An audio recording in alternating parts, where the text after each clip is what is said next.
በተሰበረ ዓለም ውስጥ የመንፈስ ሕግ የበላይነት። ምዕራፍ 8 መለኮታዊው ምስጢር ከሰው ልጅ ቁጥጥርና ማብራሪያ በላይ የሆነው የእግዚአብሔር አሰራር። ምስጢር በእውነተኛና ጥልቅ ትርጉሙ የሰው ልጅ ማስተዋል፣ አመክንዮና ስልጣን በአንድ ጉዳይ ላይ የመጨረሻ ገደባቸው ላይ የሚደርሱበትን ነጥብ የሚያመለክት መለኮታዊ እውነት ነው። ምስጢር ለመረዳት አስቸጋሪ የሆነ ነገር ብቻ ሳይሆን የሰው አእምሮ ሙሉ በሙሉ ሊረዳው ወይም በምድራዊ ቋንቋ በበቂ ሁኔታ ሊገልጸው ከሚችለው አቅም በላይ የሆነ ነገር ነው። ምስጢር የመለኮት ዓለም ንብረት ነው፣ ከሰው ልጅ ቁጥጥርና ከማንኛውም ተፈጥሯዊ ችሎታ በላይ ያለ ሰማያዊ ክስተት ነው። የማይታይ ቢሆንም እንኳ እውን ያልሆነ አይደለም። ይልቁንም የማይታዩ እውነታዎችን ከማይታየው ዓለም ሆኖ የሚገዛና ለሚታዩትም መሰረት የሚሆን በመሆኑ ከሚታየው ነገር ይልቅ እርሱ ይበልጥ እውነተኛ ነው። የሰው ሕይወት በውጫዊ ሁኔታ በአካላዊ ክስተቶች እና ሁኔታዎች የሚገለጥ ቢሆንም በመሰረቱ የሚመራው በማይታዩ መንፈሳዊ መርሆች ነው። ሕይወት ብዙ ጊዜ በእነዚህ በማይታዩ ሕጎች ውስጥ ትሰራለች። ለሰው ልጅ እይታ እንደ ስኬት ወይም ውድቀት፣ እንደ በረከት ወይም መከራ፣ እንደ መራመድ ወይም መቆም የሚታዩት ውጤቶች እንዲሁ በዘፈቀደ ወይም በአጋጣሚ የሚሆኑ አይደሉም። እነዚህ ውጤቶች በተፈጥሯዊም ሆነ በመንፈሳዊው ዓለም ውስጥ በተከታታይ የሚሰሩ መንፈሳዊ ሕጎችን ይከተላሉ። ከእነዚህ ገዢ መርሆች መካከል ሁለት መሰረታዊ ምስጢራት በሰው ልጅ ሕልውና መካከል ይገኛሉ። እነርሱም የዓመፅ ምስጢር እና የእግዚአብሔርን የመምሰል ምስጢር ወይም የእግዚአብሔር ጽድቅ ምስጢር ተብለው ይታወቃሉ። እነዚህ ረቂቅ ሐሳቦች ወይም ፍልስፍናዊ ጽንሰ ሐሳቦች ሳይሆኑ በመለኮታዊ ሕግ መሰረት በሰው ሕይወት ውስጥ የሚጨበጥ ውጤት የሚያመጡ ንቁና ገዢ የሆኑ መንፈሳዊ እውነታዎች ናቸው። እነዚህን መረዳት ሕይወትን ራስዎን የሚቀርጸውን የማይታይ መዋቅር ለማስተዋል ያስችላል። እንዲህ አይነቱ ግንዛቤ ደግሞ በጥበብ ለመኖር፣ በመንፈሳዊ ለማደግ እና ሕይወትን ከሰው ልጅ ጥረት ውስንነት በላይ በሆነ መንገድ ለመምራት ቁልፍ ይሆናል። ሁለቱ ምስጢራትና የሁለቱ ሕጎች አሰራር። የዓመፅ ምስጢር ሚስትሪ ከአዳም አለመታዘዝ ጀምሮ በዓለም ላይ ተጽዕኖ ሲያሳድር ቆይቷል። ይህ ምስጢር ሚስትሪ በወደቀው የሰው ልጅ ውስጥ የሚሰራ መንፈሳዊ ሕግ ነው።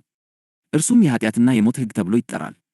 ይህ ሕግ በራሱ የሚሰራ በመሆኑ ከእርሱ የሚበልጥ የላቀ ሕግ ካልሆነ በቀር ምንም ሊያግደው አይችልም።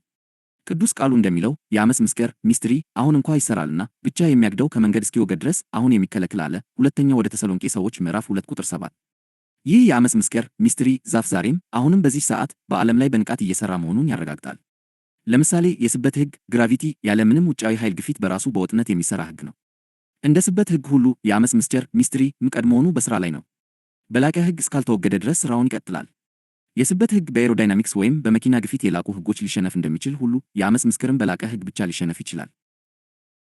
በኃጢአትና በሞት ሕግ ስር ለሚሰቃይ ዓለም ኢየሱስ ያመጣው አዲሱ የላቀ ሕግ በክርስቶስ ኢየሱስ ያለው የሕይወት መንፈስ ሕግ ይባላል። ይህ ሕግ ከኃጢአትና ከሞት ሕግ ነፃ አውጥቶናል። በክርስቶስ ኢየሱስ ላለው የሕይወት መንፈስ ሕግ ሌላው መጠሪያ የእግዚአብሔር ጽድቅ ምስጢር፣ እግዚአብሔርን የመምሰል ምስጢር ዘ ሚስትሪ ኦፍ ጎድሊነስ ነው። ይህ ምስጢር ሚስትሪ ጥልቅ ነው። በኢየሱስም በኩል በሞቱ በትንሣኤውና በሰው መልክ በመገለጡ ተገልጧል።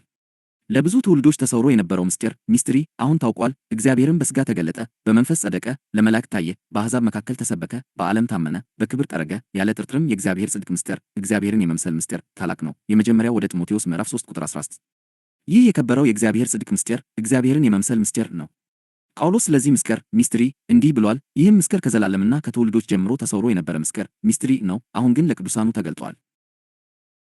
ለእነርሱም እግዚአብሔር በአሕዛብ ዘንድ ያለው የዚህ ምስጢር ሚስትሪ ክብር ባለጠግነት ምን እንደሆነ ሊያስታውቅ ወደደ። ይህም የክብር ተስፋ ያለው ክርስቶስ በእናንተ ዘንድ መሆኑ ነው።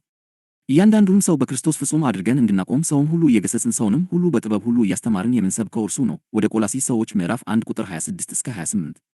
ደግሞም በወደ ኤፌሶን ሰዎች መልእክት ላይ ይህን ምስጢር ሚስትሪ በጥልቀት እንዲህ ሲል ገልጦታል። ስለዚህ ምክንያት ለአሕዛብ ለእናንተ የክርስቶስ ኢየሱስ እስረኛ የመሆን እኔ ጳውሎስ ነኝ። ለእናንተ ስለተሰጠኝ ስለ እግዚአብሔር ጸጋ መጋቢነት ሰምታችሁ እንደሆነ ቀድሞ በአጭሩ እንደጻፉት ይህን ምስጢር ሚስትሪ በመግለጥ አስታወቀኝ። ያንም ስታነቡ የክርስቶስ ሚስትሪ እንዴት እንደማወቅ ልታስተውሉ ትችላላችሁ። ይህም ምስጢር ሚስትሪ አሁን በመንፈስ ለቅዱሳን ሐዋርያቱና ለነቢያቱ እንደተገለጠ በትውልዶች ሁሉ ለሰው ልጆች አልታወቀም ነበር። ከቅዱሳን ሁሉ ለሚያንስ ለእኔ ለአሕዛብ የማይመረመረውን የክርስቶስን ባለጠግነት እሰብክ ዘንድ ሁሉን በፈጠረው በእግዚአብሔር ከዘላለም የተሰወረው የምስጢር ሚስትሪ መጋቢነት ምን እንደሆነ ለሰው ሁሉ እገልጥ ዘንድ ይህ ጸጋ ተሰጠ። ይህም አሁን በቤተ ክርስቲያን በኩል የእግዚአብሔር ልዩ ልዩ ጥበቡ በሰማያዊ ስፍራ ላሉት አለቆችና ሥልጣናት ትታወቅ ዘንድ ነው። ይህም በጌታችን በክርስቶስ ኢየሱስ ያደረገው የዘላለም ሐሳቡን በእርሱም ባለን እምነት በእርሱ በኩል በልበ ሙሉነትና በመታመን መቅረብ አለን። ወደ ኤፌሶን ሰዎች ምዕራፍ 3 ቁጥር 1 እስከ 5 8 እስከ 12። የኃጢአትና የሞት ሕግ እንዲሁም በክርስቶስ ያለው የሕይወት መንፈስ ሕግ ከሰው ቁጥጥር ውጭ ስለሚሰሩ በምስጢራዊ መንገድ ይሰራሉ። ምስጢር ሚስትሪ የተባሉትም ለዚህ ነው። አንድ ምስጢር ሚስትሪ ሊሸነፍ የሚችለው በሌላ ምስጢር ሚስትሪ ብቻ ነው። ምስጢር ሚስትሪ ከሰው አቅም በላይ ስለሆነ ስለ እርሱ ምንም ማድረግ አትችሉም። ለምሳሌ በሥጋ ውስጥ የሚሰራውን የኃጢአትና የሞት ሕግ አሰራር ማቆም የሚችል ሰው የለም። ምንም ያህል ጥረት ወይም ራስን የመግዛት ዲሲፕሊን አሰራሩን ወይም ውጤቱን ሊያቆመው አይችልም። ብዙዎች በሃይማኖታዊ ጥረት፣ በጠንካራ የሞራል ፍቃድ፣ ራስን በመጎዳት እና በመካድ ይህን የውስጥ ኃይል ለማሸነፍ ሞክረዋል። ነገር ግን ሁሉም ከንቱ ሆኗል። የኃጢአትና የሞት ሕግን አስገዝተናል ብለው የሚያምኑ ተሳስተዋል። ምክንያቱም ልባቸው የብቃት ማነስና የጉድለት ስሜትን ይገልጣልና። የማደርገውን አላውቅምና የምወደውን እሱን አላደርገውምና ነገር ግን የምጠላውን እሱን አደርጋለሁ። ወደ ሮሜ ሰዎች ምዕራፍ 7 ቁጥር 15። ሰዎች ከኃጢአትና ከሞት ሕግ አቅም በላይ እንደሆኑ ሊያስመስሉ ይችላሉ። ነገር ግን እውነታው አንድ ሰው የወደቀ ሥጋ እስካለውና በተሰበረ ዓለም ውስጥ እስካለ ድረስ የዚህን ሕግ ስበት መሰማቱ አይቀርም። በተፈጥሮ የሰው ልጅ እንዲታዘዝ ይገፋፈዋል፣ እንዲሁም ዘወትር የጥፋተኝነት ስሜት ይጭንበታል። እንዲህ ያለ ተፈጥሯዊ ሰው በክርስቶስ ኢየሱስ ካለው የሕይወት መንፈስ ሕግ ጋር ካልተገናኘ በቀር ሙሉ ሕይወቱን በብቃት ማነስና በከንቱነት ውስጥ ያሳልፋል። በክርስቶስ ኢየሱስ ያለው የሕይወት መንፈስ ሕግ በአንድ ሰው ሕይወት ውስጥ መስራት ሲጀምር ሕጉን ለመታዘዝ ካለው ተፈጥሯዊ ግፊት ነፃ ያወጣዋል። እንዲሁም በክርስቶስ በተፈጸመው ሥራ ላይ የሚያርፍበት ከተፈጥሮ በላይ የሆነ እምነት ይሰጠዋል። ይህ ሕግ በጸጋ ጽድቅን ይሰጣል፣ እንዲሁም በጥፋተኝነት ስሜት ለተጫነው ተፈጥሯዊ ሰው የጽድቅ ንቃተ ሕሊናን ይሰጣል። በክርስቶስ ኢየሱስ ያለው የሕይወት መንፈስ ሕግ ከኃጢአትና ከሞት ሕግ አርነት አውጥቶሃልና። ወደ ሮሜ ሰዎች ምዕራፍ 8 ቁጥር 2።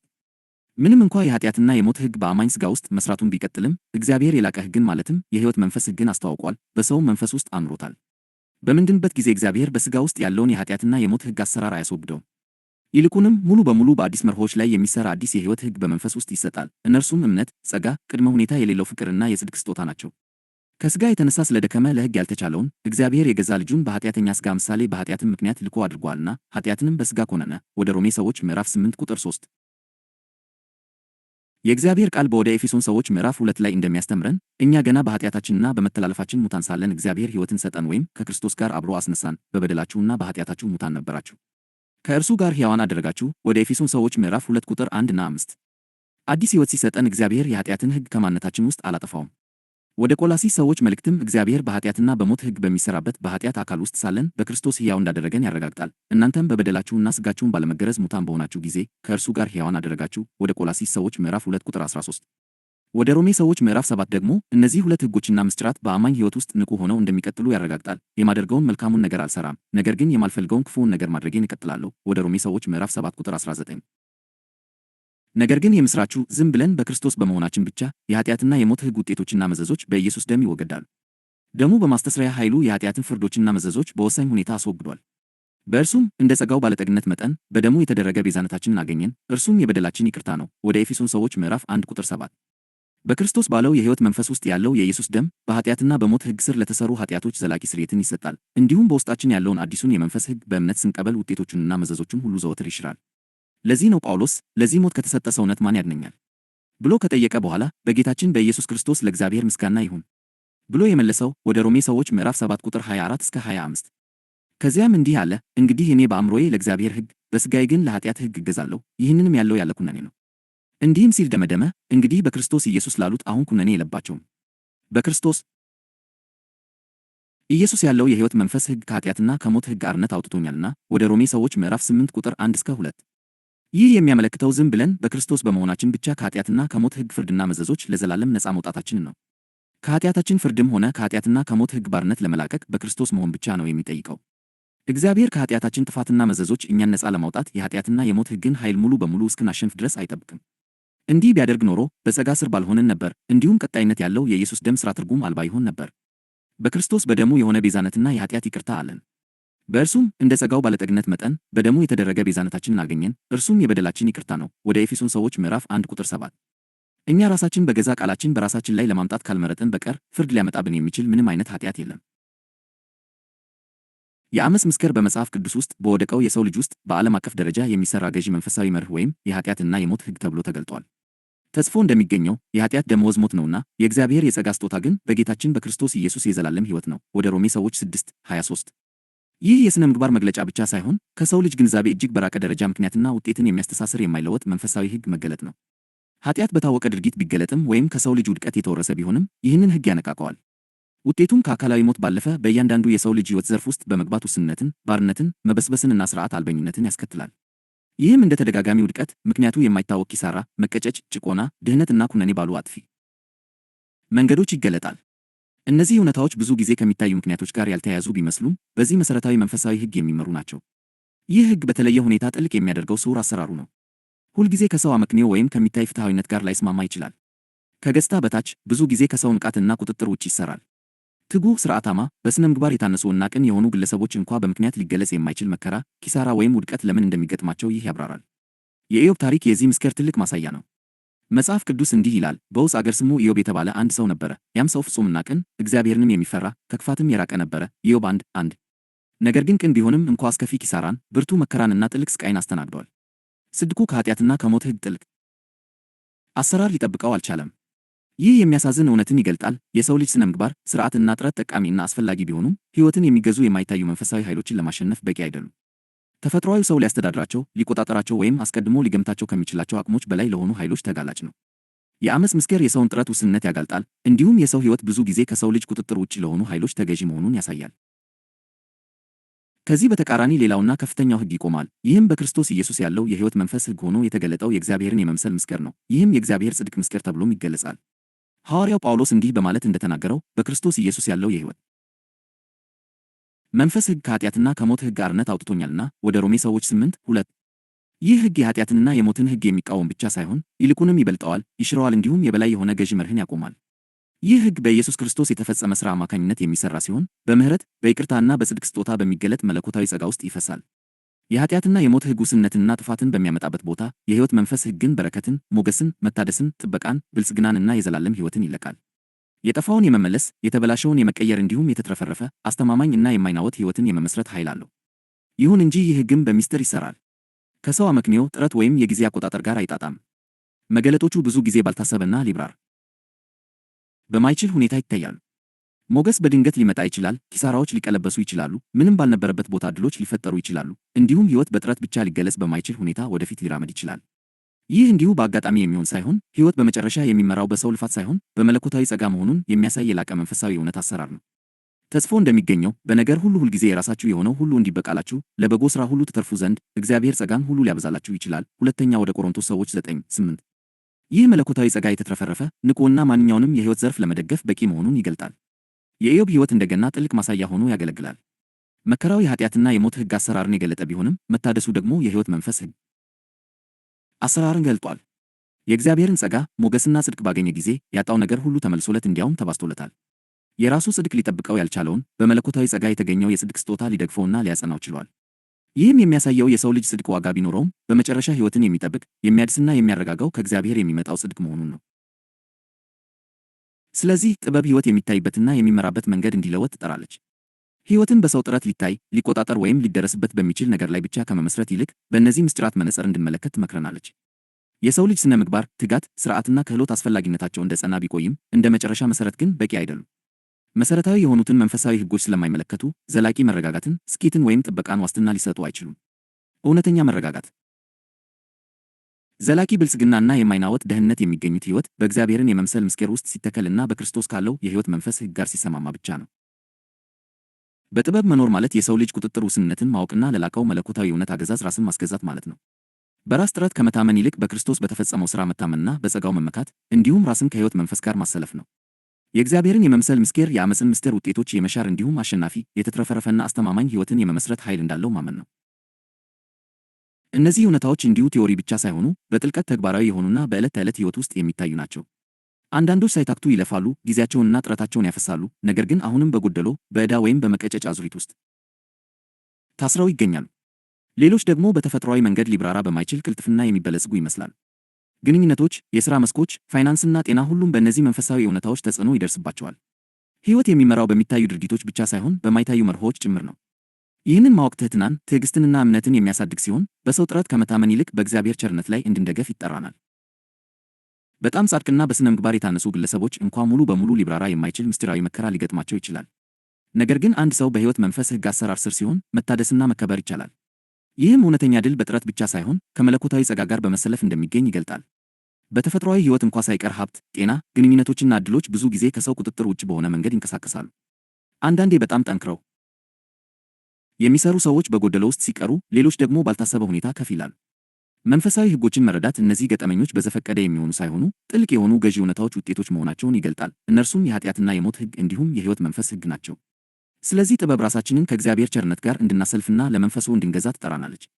ይህ አሰላለፍ መለኮታዊ በረከቶች እንዲፈሱ፣ የጠፋው እንዲመለስ፣ እንዲሁም የጸና ፍሬያማና የማይናወጥ ሕይወት እንዲመሰረት ያደርጋል። ጥገኝነትን ከሰው ልጅ መጣር በማውጣት በመለኮታዊ ጸጋ ላይ ያደርገዋል። ለማጠቃለል የዓመፅና የእግዚአብሔርን የመምሰል ምስጢራት የሰው ልጅ ሕልውና በመሠረቱ ጥልቅ መንፈሳዊ መሆኑን ይገልጣሉ። የኃጢአትና የሞት ሕግ ብዙ ጊዜ ሙሉ በሙሉ ሊብራራ በማይችል መንገድ ውስንነትን፣ ኪሳራንና ጥፋትን ያመጣል።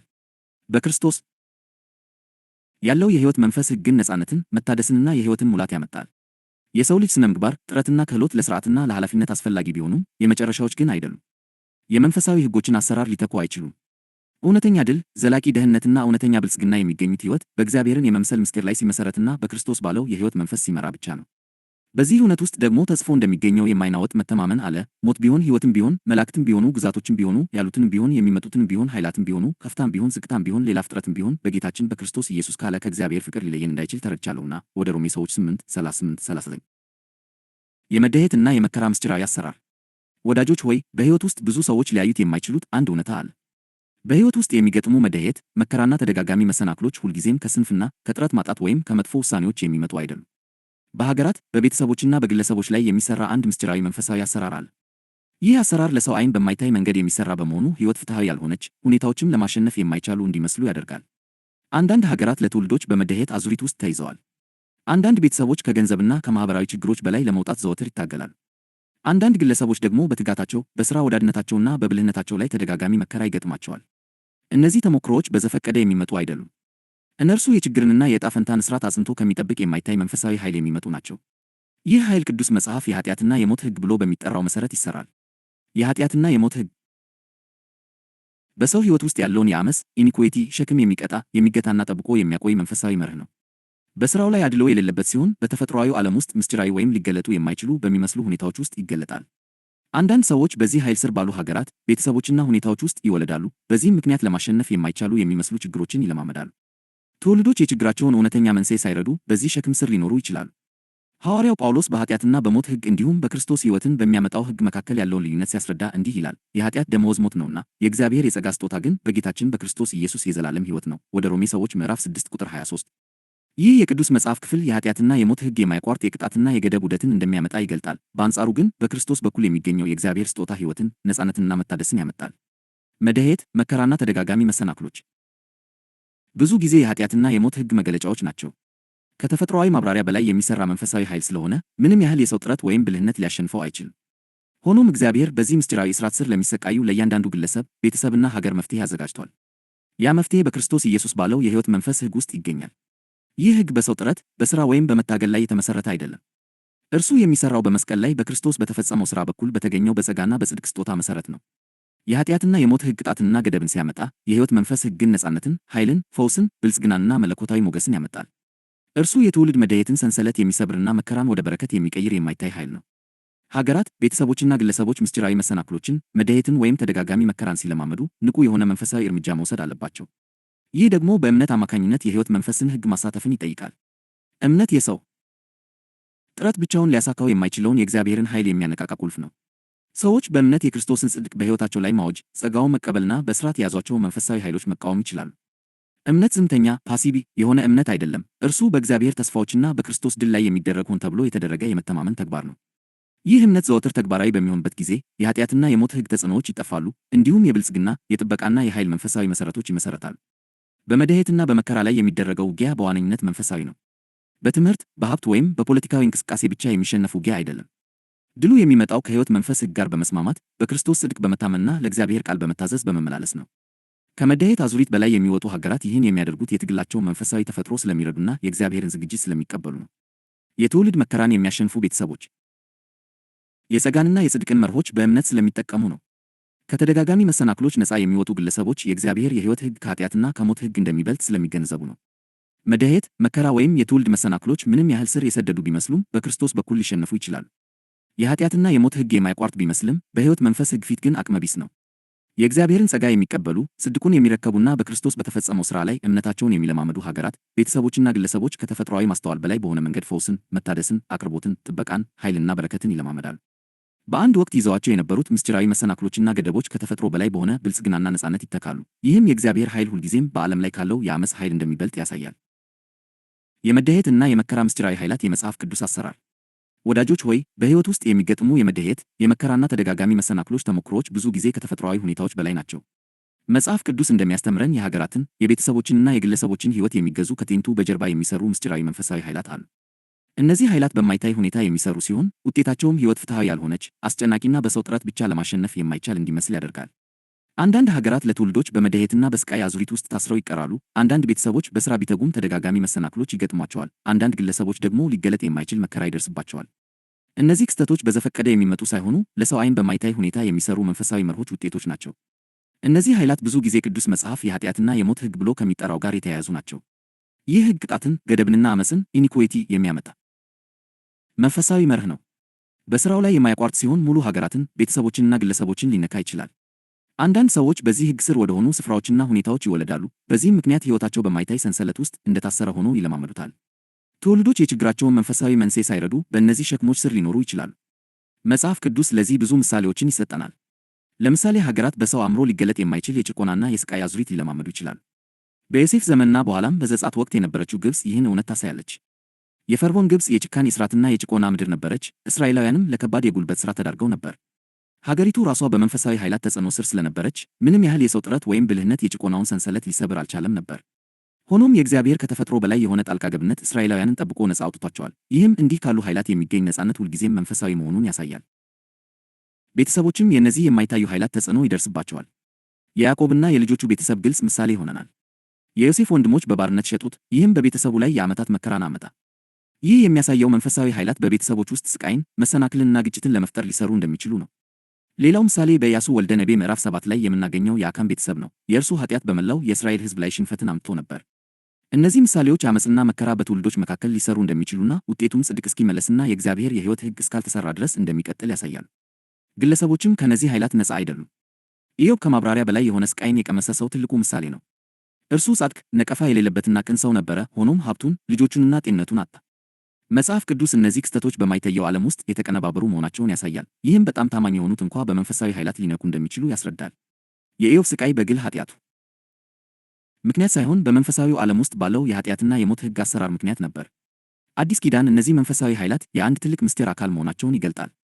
ጳውሎስ በሁለተኛው ወደ ተሰሎንቄ ሰዎች ምዕራፍ 2 ቁጥር 7 ላይ የዓመፅ ምስክር በማለት ይጠራዋል። ይህም የማይታዩ ኃይላት ዓመፅን፣ መከራንና ገደብን ለማጽናት በማይታይ ሁኔታ እንደሚሰሩ ያሳያል። እነዚህ ኃይላት በሰው ማስተዋል ሙሉ በሙሉ ሊገለጥ በማይችል መንገድ ይሰራሉ። ሆኖም ሐዋርያው ጳውሎስ መፍትሄውንም ይገልጣል። እርሱም በክርስቶስ ኢየሱስ ያለው የሕይወት መንፈስ ሕግ ነው።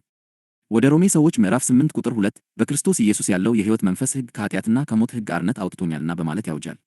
ይህ ሕግ በክርስቶስ በተፈጸመው የመስቀል ሥራ በኩል በጸጋ በእምነትና በጽድቅ ስጦታ መሠረት ይሠራል። እርሱ ከኃጢአትና ከሞት ሕግ እጅግ የላቀ ሲሆን ነፃነትን፣ ፈውስን፣ አቅርቦትንና ኃይልን ያመጣል። ከነዚህ መጽሐፍ ቅዱሳዊ ታሪኮች እነዚህ ምስጢራዊ ኃይላት እንዴት እንደሚሰሩ ክስተቶችን እናያለን። ሀገራት እግዚአብሔር ጣልቃ እስኪገባ ድረስ በጭቆናን በመደየት ስር ሊታሰሩ ይችላሉ። ቤተሰቦች በዓመፅ፣ በኃጢአት ወይም ባለመታዘዝ ምክንያት ጽድቅ እስኪመለስ ድረስ የትውልድ መሰናክሎችን ሊለማመዱ ይችላሉ። ግለሰቦች መለኮታዊ ጣልቃ ገብነት ብቻ ሊለውጠው የሚችለውን ሊገለጥ የማይችል መከራ፣ ሕመም ወይም ኪሳራ ሊገጥማቸው ይችላል። እነዚህ ኃይላት በማይታይ ሁኔታ ይሰራሉ። ይህም ውጤታቸው ለሰው ማስተዋል ምስክር እንዲሆን ያደርገዋል። ከነዚህ ኃይላት የሚገኘው የነፃነት መንገድ ሁልጊዜም መንፈሳዊ ነው። ሀገራት፣ ቤተሰቦችና ግለሰቦች መደየትና መከራ ብዙ ጊዜ መነሻቸው መንፈሳዊ መሆኑን መገንዘብ አለባቸው። ነፃነትን ለማግኘት በሰው ጥረት፣ ጥበብ ወይም ሥርዓቶች ላይ ብቻ መደገፍን ማቆም አለባቸው። ይልቁንም በእምነት አማካኝነት በክርስቶስ ያለውን የሕይወት መንፈስ ሕግ በንቃት ማሳተፍ፣ የእግዚአብሔርን ጽድቅ በሕይወታቸው ላይ ማወጅ፣ ጸጋውን መቀበልና በክርስቶስ በተፈጸመው ሥራ መታመን አለባቸው። ይህ በሚሆንበት ጊዜ የማይታዩት የዓመፅ ሰንሰለቶች ይሰበራሉ፣ የመከራ አዙሪቶች ይገለበጣሉ፣ የጥበቃ የአቅርቦትና የኃይል በረከቶችም ይለቀቃሉ። የኢዮብ፣ የዮሴፍ፣ የእስራኤላውያንና የሌሎችም መጽሐፍ ቅዱሳዊ ታሪኮች ከነዚህ ምስጢራዊ ኃይላት ነፃ መውጣት ሁልጊዜም የሚቻል መሆኑን ያሳዩናል። የኢዮብ መታደስ እጥፍ ነበረ። ዮሴፍ በግብፅ ሥልጣን ላይ ወጣ። እስራኤልም ከእግዚአብሔር የሕይወት ሕግ ጋር ሲስማሙ ጠላቶቻቸውን አሸነፉ። እነዚህ ምሳሌዎች በክርስቶስ ያለው መንፈሳዊ የሕይወት ሕግ ከኃጢአትና ከሞት ሕግ እንደሚበረታ ይገልጣሉ። ለእግዚአብሔር ጽድቅ የሚገዙ፣ ጸጋውን የሚረከቡና በእምነት የሚመላለሱ ሀገራት፣ ቤተሰቦችና ግለሰቦች ከተፈጥሯዊ ማስተዋል በላይ የሆነ ፈውስን፣ አቅርቦትን፣ ብልጽግናና ኃይልን ይለማመዳሉ። በአንድ ወቅት በምርኮ ይዘዋቸው የነበሩት ምስጢራዊ መሰናክሎች ከተፈጥሮ በላይ በሆነ ነፃነት ይተካሉ። ይህም የእግዚአብሔር ኃይል ሁልጊዜም በዓለም ላይ ካሉ የማይታዩ የዓመፅ ኃይላት እንደሚበልጥ ያሳያል። መጽሐፍ ቅዱስ መደየት እና ጉድለት ሁልጊዜ ኢኮኖሚያዊ ወይም ድንገተኛ ሁኔታዎች ብቻ እንዳልሆኑ ይገልጣል። በብዙ አጋጣሚዎች እነሱ ከሚታዩ ምርጫዎች ወይም ጥረቶች ባለፈ በአንድ ሰው ሕይወት ላይ ተጽዕኖ የሚያሳድሩ መንፈሳዊ ክስተቶች ወይም ምሽጎች ሆነው ያገለግላሉ። የመጽሐፍ ምሳሌ መጽሐፍ መደየትን እንደ የታጠቀ ሰው እንደሚመጣ ነገር ይገልጸዋል። ይህም ከፈቃደኝነት ውድቀት ወይም ከስንፍና ይልቅ ኃይልን፣ ጫናንና የማይቀርነትን ያመለክታል። መደየትህ እንደ መንገድ አላፊ፣ ጉድለትህም እንደ ታጠቀ ሰው ይመጣብሃል። መጽሐፈ ምሳሌ 6:11። ይህ አገላለጽ ጉድለትን እንዲሁ የክፉ ውሳኔዎች ውጤት ሳይሆን እንደ ወራሪ ኃይል በግልጽ ያቀርበዋል። ይህ መንፈሳዊ ልኬት አንዳንድ ግለሰቦች ምንም ያህል ጠንክረው ቢሰሩም ከመደየት ነፃ ለመውጣት ለምን እንደማይችሉ ያብራራል። ትምህርት፣ ዲሲፕሊን፣ ጥንቃቄ የተሞላበት ዕቅድና የሥነ ምግባር ለውጥ ምንም እንኳን ዋጋ ቢኖራቸውም ብዙውን ጊዜ ጥልቅ የሆኑ የግዞት ሰንሰለቶችን ለመበጣጠስ በቂ አይደሉም። ምንም እንኳን ቅን ጥረት እና ኃላፊነት ቢኖርም ጉድለት ሲቀጥል የሰው ልጅ መፍትሄዎች ብቻቸውን ሊፈቱት የማይችሉት የምስጢር አሰራር መኖሩን ይገልጣል። የአመፅ ምስጢር ከአመክንዮ ከጥረትና ከዓላማ በላይ የሆኑ ውጤቶችን ያመጣል። ይህም ሰዎች ለውጥን በሚቋቋሙ አዙሪቶች ውስጥ ታስረው እንዲቀሩ ያደርጋል። መጽሐፍ ቅዱስ ብልጽግናና ሞገስም በተመሳሳይ ሁኔታ ምስጢራዊ በሆነ መንገድ ሊከሰቱ እንደሚችሉ ያምናል። ሀብት፣ እድገትና ክፍት በሮች ሁልጊዜ የሚታይ አመክንዮን፣ ብቃትን ወይም ጥረትን አይከተሉም። አንዳንዶች ያለ ግልጽ ማብራሪያ ይበለጽጋሉ፣ ሌሎች ደግሞ ትክክል ነው የሚባለውን ሁሉ እያደረጉ ይታገላሉ። ይህ ተቃርኖ ሁለቱም ጉድለትም ሆነ ሙላት ብዙውን ጊዜ ከሰው ልጅ ቁጥጥር በላይ በሆነ ደረጃ በማይታይ ሁኔታ በሚሰሩ መንፈሳዊ መርሆች የተቀረጹ መሆናቸውን ያረጋግጣል። እነዚህ እውነታዎች የሰው ልጅ ጥረትና የተፈጥሯዊ አመክንዮ ወሰንን ያጋልጣሉ። ሕይወት ከኢኮኖሚ፣ ከአእምሮ ችሎታ ወይም ከሥነ ምግባር ብቻ በላቁ ጥልቅ ኃይሎች እንደምትመራ ይገልጣሉ። መንፈሳዊ ግንዛቤ ከሌለ ሰዎች ከድርጊታቸው ጋር የማይጣጣሙ ውጤቶች ሲገጥሟቸው ግራ ተጋብተው ይቀራሉ። መደየትን እና ባርነትን እንደ መንፈሳዊ ክስተቶች ማወቅ ፍርሃትን ወይም እጅ መስጠትን ለማምጣት ሳይሆን ትክክለኛ ነፃነትና ተሃድሶ ወደሚገኝበት ወደ መለኮታዊ መገለጥ እና ጣልቃ ገብነት ትኩረትን ለመመለስ ነው። የመደየት የበረከትና ሊብራራ የማይችል ሞገስ ተግባራዊ የሕይወት ምሳሌዎች። አንድ በትጋት ቢሰሩም የሚከሰት መደየት። ብዙ ግለሰቦች ለራሳቸውና ለቤተሰባቸው ለማቅረብ ጊዜያቸውን፣ ጉልበታቸውንና ምቾታቸውን መስዋዕት በማድረግ ሳይታክቱ ይሰራሉ፣ ግን አሁንም በመደየት አዙሪት ውስጥ ይቆያሉ። ጠንካራ ክህሎት፣ ትምህርት እና ቅንነት ቢኖራቸውም ዕድሎች በየአቅጣጫው የተዘጉ ይመስላል። ንግዶች ባልተጠበቀ ሁኔታ ይከሽፋሉ፣ ኢንቨስትመንቶች ኪሳራ ያመጣሉ፣ ወይም ምንም እንኳን ትጋትና ብቃት ቢኖርም እድገቶች አይመጡም። አንዳንዴ በጣም ጥብቅ የሆነ የበጀት አጠቃቀምና ዕቅድ እንኳ ዕዳን ወይም የገንዘብ ችግርን ሊከላከል አይችልም። ይህ በተፈጥሯዊ ሰው ውስጥ ያለውን የኃጢአትና የሞት ሕግ ምስጢራዊ አሰራር ያሳያል። ጠንክሮ መስራት ብቻውን ውስንነትና ኪሳራን የሚያመጡ መንፈሳዊ ኃይሎችን ሊሰብር አይችልም። የሚደርሰው መደየት ብዙውን ጊዜ ሊብራራ የማይችልና ከተፈጥሯዊ አመክንዮ በላይ ነው። 2 ድንገተኛ ወይም ያልተጠበቀ በረከት።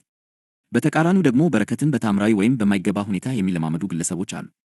አንድ ሰው ሊጸልይ፣ በእምነት እርምጃ ሊወስድ ወይም በቅንነት ሊሰራ ይችላል። እናም ድንገት የገንዘብ ወይም የግል ሁኔታቸውን የሚቀይሩ ዕድሎች ብቅ ይላሉ። የሥራ ቅጥር ጥያቄ ባልተጠበቀ ሁኔታ ሊመጣ ይችላል። ንግድ በአንድ ጀንበር ሊበለጽግ ይችላል፣ ወይም አንድ ፍላጎት ባልታሰበ መንገድ ሊሟላ ይችላል። እነዚህ ሁኔታዎች በክርስቶስ ያለውን የሕይወት መንፈስ ሕግ አሰራር ያሳያሉ። በረከት የሚለቀቀው የሰው ልጅ ሊያገኘው ወይም ሊቆጣጠረው ከሚችለው ችሎታ በላይ ነው። የሚገለጠው ሞገስ የእግዚአብሔርን ቸርነትና ልጆቹን ለመመለስ ለመጠበቅና ለማበልጸግ የሚሰራባቸውን ምስጢራዊ መንገዶች ያንጸባርቃል። 3 ሊብራራ የማይችል ሞገስ እና መለኮታዊ ጣልቃ ገብነት። በሕይወት ውስጥ ያሉ አንዳንድ ሁኔታዎች ከተለመደው በረከት አልፈው ሊብራራ የማይችል ሞገስ ወዳለበት ክልል ይገባሉ።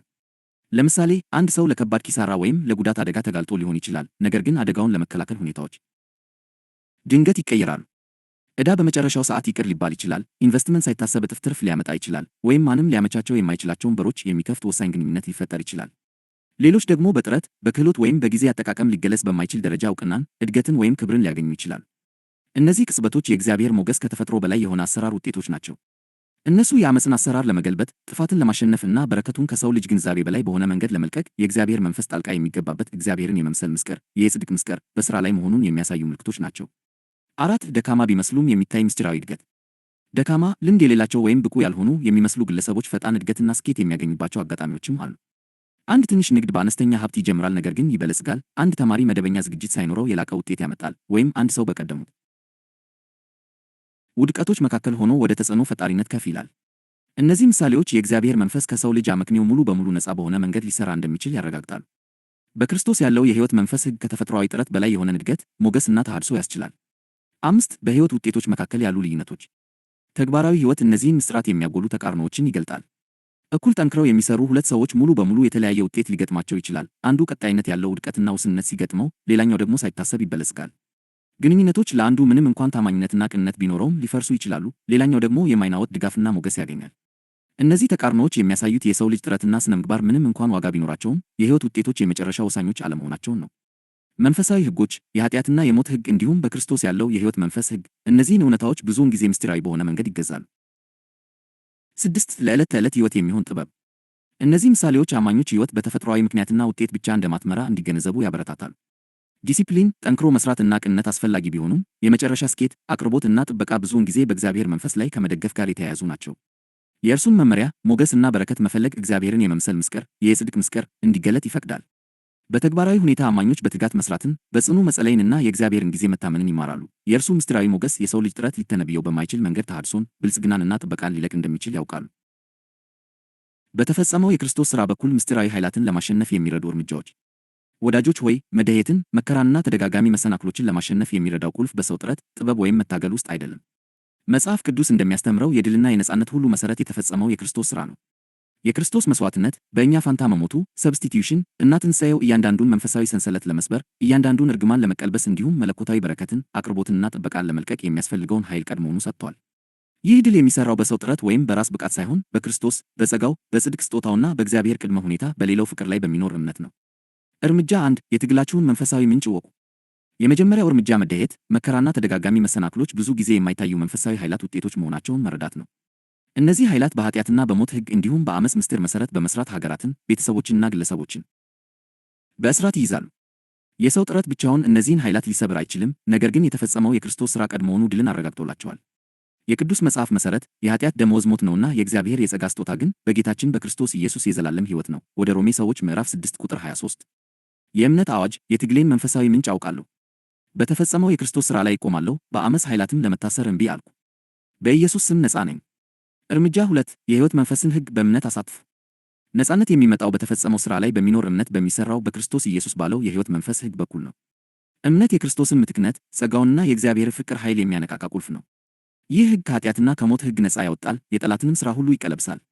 የቅዱስ መጽሐፍ መሠረት በክርስቶስ ኢየሱስ ያለው የሕይወት መንፈስ ሕግ ከኃጢአትና ከሞት ሕግ አርነት አውጥቶኛልና። ወደ ሮሜ ሰዎች ምዕራፍ 8 ቁጥር 2። የእምነት አዋጅ በእምነት በክርስቶስ ኢየሱስ ያለውን የሕይወት መንፈስ እቀበላለሁ። የእርሱ የተፈጸመ ሥራ ከመደየት ከመከራና ከጭቆና ነፃ እንዳወጣኝ አውጃለሁ። በጸጋውና በጽድቁ በድል እመላለሳለሁ። እርምጃ 3 የጽድቅንና የጸጋን ስጦታ ተረከቡ። በክርስቶስ ምትክነት በኩል የተገኘው የጽድቅ ስጦታ የእያንዳንዱ ድል መሠረት ነው። በእምነት በነፃ የተሰጠንን የእግዚአብሔርን ጸጋና ጽድቅ የሚቋቋም ምንም አይነት መንፈሳዊ ኃይል የለም። ይህን ስጦታ ስንረከብ በብልጽግና በሞገስና በመለኮታዊ ጥበቃ እንድንኖር ኃይል እናገኛለን። የቅዱስ መጽሐፍ መሠረት ይህም ከሆነ የጸጋን ብዛትና የጽድቅን ስጦታ በነፃ የሚቀበሉ በአንዱ በኢየሱስ ክርስቶስ በኩል በሕይወት ይነግሣሉ። ወደ ሮሜ ሰዎች ምዕራፍ 5 ቁጥር 17። የእምነት አዋጅ የጽድቅን ስጦታና የእግዚአብሔርን የተትረፈረፈ ጸጋ በሕይወቴ ላይ ይረከባሉ። የተፈጸመውን የክርስቶስን ድል እቀበላለሁ፣ በእርሱ አቅርቦት፣ በረከትና ሞገስም እመላለሳለሁ። እርምጃ 4 በማይታዩ ኃይላት ላይ በክርስቶስ ሥልጣን ተናገሩ። መንፈሳዊ ኃይላት በማይታዩ ሕጋዊ አሰራሮች ይሠራሉ፣ ነገር ግን በክርስቶስ ላይ ያላችሁ የእምነት ቃል ሥልጣን አለው። የእግዚአብሔርን ተስፋዎች ተናገሩ፣ በሕይወታችሁ በቤተሰባችሁና በሀገራችሁ ላይ ድልን አውጁ። እያንዳንዱ አዋጅ በኢየሱስ ደምና በተፈጸመው ሥራው ኃይል አለው። የቅዱስ መጽሐፍ መሠረት ሞትና ሕይወት በምላስ እጅ ናቸው፣ የሚወዷትም ፍሬዋን ይበላሉ። የምሳሌ መጽሐፍ ምዕራፍ 18 ቁጥር 21። የእምነት አዋጅ በተፈጸመው የክርስቶስ ሥራ ሥልጣን እናገራለሁ። እያንዳንዱ የዓመፅ የመደየትና የመከራ ኃይል ተሰብሯል። በራሴና በቤቴ ላይ ሕይወትን፣ አቅርቦትን፣ ጥበቃንና ሞገስን አውጃለሁ። እርምጃ 5 የትውልድና የቤተሰብ እርግማኖችን በክርስቶስ ስበሩ። ጠላት ብዙ ጊዜ በትውልድ በሚተላለፉ የመደየትና የመከራ ክስተቶች ውስጥ ይሠራል። በክርስቶስ በእርሱ ምትክነትና በጽድቅ ስጦታው ላይ በሚኖር እምነት እነዚህ ሰንሰለቶች ይሰበራሉ። የኢየሱስ ደም በትውልዶች መካከል ነፃነትን ይለቃል። የቅዱስ መጽሐፍ መሠረት ከግብፅ ምድር ከባርነት ቤት ያወጣሁ እግዚአብሔር አምላክህ እኔ ነኝ። የዘጸአት መጽሐፍ ምዕራፍ 20 ቁጥር 2። የእምነት አዋጅ እያንዳንዱን የትውልድ የመደየት የመከራና የጭቆና ሰንሰለት በተፈጸመው የክርስቶስ ሥራ ኃይል ይሰብራሉ። በራሴና በዘሮቼ ላይ ነፃነትን፣ በረከትንና ብልጽግናን አውጃለሁ። እርምጃ 6 ለወንጌል እውነትና በክርስቶስ ላለ እምነት በመታዘዝ ተመላለሱ። ድል የሚቀጥለው ዝም ብሎ በሥነ ምግባራዊ ጥረት ወይም በውጫዊ መታዘዝ ሳይሆን ለወንጌል እውነት በመታዘዝ እና በክርስቶስ ያለውን እውነት በሚገልጠው እምነት በመኖር ነው። ይህ ማለት ተግባራችሁን፣ ውሳኔዎቻችሁን፣ ፋይናንሳችሁንና ግንኙነቶቻችሁን ከተፈጸመው የክርስቶስ ሥራ እውነታዎች ከጽድቁና ከእግዚአብሔር ጸጋ ጋር ማስማማት ማለት ነው። በወንጌል እውነት በእምነት ለሚመላለሱ የኃጢአትና የሞት ሕግ ምንም ኃይል የለውም፣ ምክንያቱም በክርስቶስ ላይ ያለ እምነት ነፃነትን፣ በረከትንና መለኮታዊ ሞገስን የሚያጸናውን የሕይወት መንፈስ ይለቃል።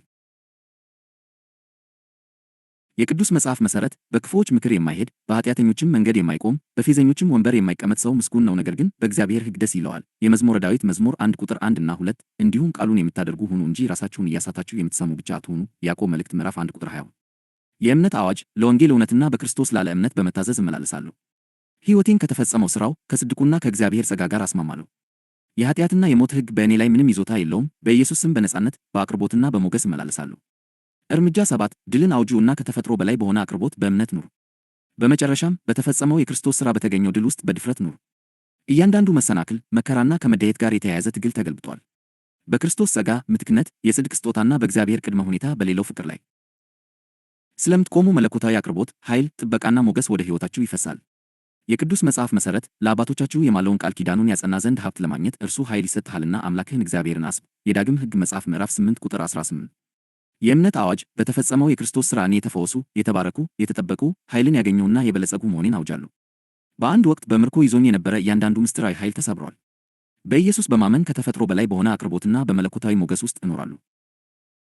የጋራ መከራና የጋራ ክብር ምስጢር። በሰው ልጅ ሕይወት ውስጥ የተገመደ አንድ ጥልቅና ብዙ ጊዜ የማይረዳ ምስጢር አለ። ጥፋት፣ ድክመት፣ መደሄት እና መከራ በምስጢራዊ ሁኔታ የሰው ልጅን ሁሉ እንደነኩት ሁሉ ፈውስ፣ ጥበቃ፣ ከለላ፣ በረከት፣ ብልጽግናና መለኮታዊ ኃይልም እንዲሁ በሚያስገርም እና በሉዓላዊ መንገድ ይለቀቃሉ። ይህ በአጋጣሚ የመጣ አይደለም፣ ወይም ደግሞ ዝም ብሎ የሆነ ነገር አይደለም። ይህ እግዚአብሔር ራሱ የመሠረተው የመንፈሳዊ መርህ አሰራር ነው። የሰውን ሕይወት የሚያሰቃዩትን እነዚህን የውሱንነት ሥርዓቶች እያንዳንዳችን በግል አልመረጥናቸውም። ሕመም ወደ ዓለም ከመግባቱ በፊት ፈቃድ አልጠየቀም። መደሄትም ከመከሰቱ በፊት ጽድቃችንን አላማከረም። ፍርሃት፣ ብልሽት፣ መበስበስና ሞት ጥረታችንን ወይም ዓላማችንን ሳይለዩ በዓለም አቀፍ ደረጃ በሁሉ ላይ ተስፋፍተዋል። ቅዱስ መጽሐፍ እንደሚገልጸው ይህ ዓለም አቀፋዊ መከራ በአንዱ ሰው በአዳም በኩል መጥቶ ወደ ሁሉም አለፈ። ወደ ሮሜ ሰዎች 5:12። የሰው ልጅ በምስጢራዊ ሁኔታ ለድክመት የተገዛው በግል ምርጫው ሳይሆን በወደቀው ሥርዓት ውስጥ ተሳታፊ በመሆኑ ነው። ነገር ግን ወንጌል ከዚህ የሚበልጥ ሌላ ምስክር ያውጃል። መከራ ያለ እኛ ፈቃድ እንደመጣ ሁሉ ቤዛነትም ያለ እኛ ብቃት መጥቷል። እኛ ሳንመርጥ ድሆች እንደተደረግን ሁሉ ሳይገባን ደግሞ ባለጸጎች ተደርገናል። ያለ ግል ጥፋታችን መከራ እንደደረሰብን ሁሉ ያለ ግል ሥራችን ደግሞ ተፈውሰናል። ሞት በውርስ በእኛ ላይ እንደነገሰ ሁሉ አሁን ደግሞ ሕይወት በጸጋ በእኛ ላይ ይነግሣል። የጸጋ ምስክር ይህ ነው። በአንዱ ሰው አለመታዘዝ ወደ ሰው ልጅ የገባው ነገር በአንዱ ሰው በኢየሱስ ክርስቶስ መታዘዝ ድል ተመትቷል፣ ተገልብጧልም። ወደ ሮሜ ሰዎች 5:18-19። መስቀሉ ታላቁ መለኮታዊ ልውጥ ሆኖ ቆሟል። ክርስቶስ በስቃያችን ላይ እንዲሁ አላዘነም፣ ይልቁንም ወደ ስቃይ ውስጥ ገባ። ፈውስ በነጻነት እንዲፈስ እርሱ ሕመምን ተሸከመ። በረከት እንዲለቀቅ እርሱ መደየትን ተሸከመ። እኛ ተቀባይነትን እንድናገኝ እርሱ መገፋትን ተቀበለ። ሕይወት እንዲነግስ እርሱ ለሞት ተገዛ። የሰው ልጅ በምስጢራዊ ሁኔታ ወደ ስቃይ እንደተዘፈቀ ሁሉ አሁን ደግሞ በክርስቶስ በኩል በምስጢራዊ ሁኔታ ወደ በረከት ከፍ ብሏል።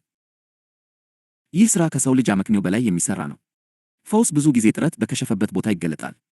ጥበቃ አደጋው እርግጥ በነበረበት ቦታ ይታያል።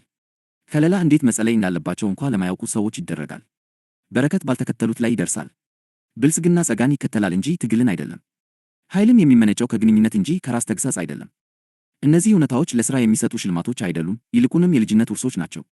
ቅዱስ መጽሐፍ ይህንን የክብር ተስፋ ያለው ክርስቶስ በእናንተ ዘንድ ያለው ምስጢር ይለዋል። ወደ ቆላስይስ ሰዎች 1:27። ቀደም ሲል ድክመትን ያስተላልፍ የነበረው ያው የማይታይ መርህ አሁን ሕይወትን ያስተላልፋል። በአዳም በኩል ተላልፎ የነበረው ነገር አሁን በክርስቶስ በኩል ተበልጧል። ጸጋ የሚሠራው በሰው ጥረት ሳይሆን በመለኮታዊ ስጦታ ነው። ኃጢአት ቀደም ሲል በምስጢራዊ ሁኔታ እንደነገሰ ሁሉ አሁን ደግሞ ጸጋ እጅግ በኃይለኛ ሁኔታ ይነግሣል። ስለዚህ አማኝ የሚኖረው መከራን በመፍራት ሳይሆን በጸጋ ላይ ባለው መተማመን ነው። እኛ የችግርን እውነታ አንክድም፣ ነገር ግን የቤዛነትን የበላይነት እናውጃለን። መከራ ዓለምን ሊነካ እንደሚችል እንቀበላለን፣ ነገር ግን ጥበቃ በእግዚአብሔር ልጆች ላይ ያርፏል። ጨለማ እንደሚሠራ እናውቃለን፣ አሁን ግን ብርሃን ይገዛል። የሰው ልጅ ቀደም ሲል በኪሳራ እንደተካፈለ ሁሉ አሁን ደግሞ በተሃድሶ እንደምንካፈል እናረጋግጣለን። የወንጌል ዋስትና ይህ ነው። ሁላችንም በምስጢራዊ ሁኔታ እንደተመታን፣ እንደ ደከምንና መከራ እንደደረሰብን ሁሉ እንዲሁ በምስጢራዊ ሁኔታ እንፈወሳለን፣ እንጠበቃለን፣ እንከለላለን፣ እንባረካለን፣ እንበለጽጋለን እና ኃይልንም እንቀበላለን። በሥራ አይደለም፣ በሰው ጥበብ አይደለም፣ በሃይማኖታዊ ጥረትም አይደለም። ነገር ግን ትልቅ ምስጢርን፣ ጠንካራ ውርስን እና የማይናወጥ ሕይወትን ባመጣው በኢየሱስ ክርስቶስ የተፈጸመ ሥራ ነው። ይህ መልካም ምኞት አይደለም። ይህ ቃል ኪዳን ነው። ይህ አዎንታዊ አስተሳሰብ አይደለም። ይህ መለኮታዊ እውነታ ነው። ይህ በጌታችን በኢየሱስ ክርስቶስ በኩል እስከ ዘላለም ሕይወት ድረስ በጽድቅ የሚነግሠው የጸጋ ምስክር ነው። ሕይወትን በምስክር መነጽር መመልከት። የሰው ልጅ ሕይወት በሰው ጥረት፣ በሥነ ምግባር ዲሲፕሊን፣ በአእምሮ ችሎታ ወይም በግል ትጋት ብቻ ሙሉ በሙሉ ሊረዳ ወይም ሊብራራ አይችልም። እነዚህ ነገሮች የራሳቸው ድርሻ ቢኖራቸውም መጽሐፍ ቅዱስ ግን የሕይወትን ውጤቶች የሚገዙት የመጨረሻ ኃይሎች እነርሱ እንዳልሆኑ ይገልጣል።